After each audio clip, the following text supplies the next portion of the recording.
அப்போ நம்ம வந்து என்ன பண்ணணும், ஒரு திருடனை நம்ம வந்து என்ன பண்ணணும்னா கெட்டி வச்சு அடிக்கணும். அதே போல் அடித்து அவனை கெட்டி வச்சு அடித்து அவன் யார், எதுக்கு வந்து எவ்வளோ களவாண்டான் அப்படிங்கிறத வந்து மக்களுக்கு தெரியப்படுத்தணுமா இல்லையா? நம்ம வீட்டை தவிர அதான் நம்பர் ஒன், நல்லா கேட்டுங்க, நம்பர் ஒன் நம்ம வீட்டை விட்டு வீட்டில் இருக்கும்போது நம்ம பிள்ளைகள் நம்மகிட்ட திருடுனாலும் நம்ம வந்து அவங்கள வந்து ஒன்று சொல்ல வேண்டாம். நம்பர் டூ, நம்ம தொழில் விஷயத்தில் ஒருத்தன் நம்ம வீட்டில் திருடனா அவனை நம்ம என்ன பண்ணுறோம்னா போலீஸ் ஸ்டேஷனில் கொடுத்து அவனுக்கு தண்டனை வாங்கி கொடுக்கலாம். நம்பர் த்ரீ, நம்ம ஊரில் ஒருத்தன் களவான் இருக்கான், நம்ம முன்னாடி களவாங்க தான் நம்ம ஊரில், அவனை நம்ம என்ன செய்யலாம்னா அந்த நம்பர் த்ரீ பிரகாரம் அவனை பிடிச்சி விசாரித்து அவனை பிடிச்சி நம்ம வந்து கெட்டி வச்சு அடிக்கலாம். அடித்து நம்ம வந்து ஒரு போலீஸ் ஸ்டேஷனில் ஒப்படைக்கணும். இதுதான் நம்பர் த்ரீ. இந்த 3 விவகாரமும் இல்லாத ஒரு போலீஸ் தலையில் வந்து அந்த தொப்பியில் 3 சிங்கம் கிடையாது.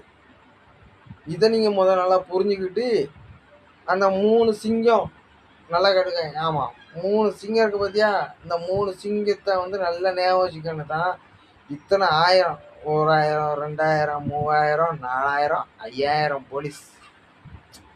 5000 போலீஸ் ஒரு மாநிலத்துக்கும் ஒரு தமிழ்நாட்டுக்கே ஒரு 5000 போலீஸ் ஞாபகம் வச்சுக்க. இந்த 5000 போலீஸுக்கு வந்து என்ன பவர் இருக்குன்னு முதல்ல உனக்கு தெரியல.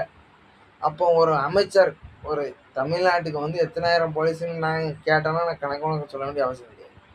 அப்போ ஒரு தமிழ்நாட்டுக்கு எத்தனை, ஒரு மாநிலத்துக்கு இத்தனை போலீஸ்காரன் இருந்த பிறவும் உன் கண் வந்து போலீஸ்காரனை வந்து எங்கே தான் பார்த்துச்சு?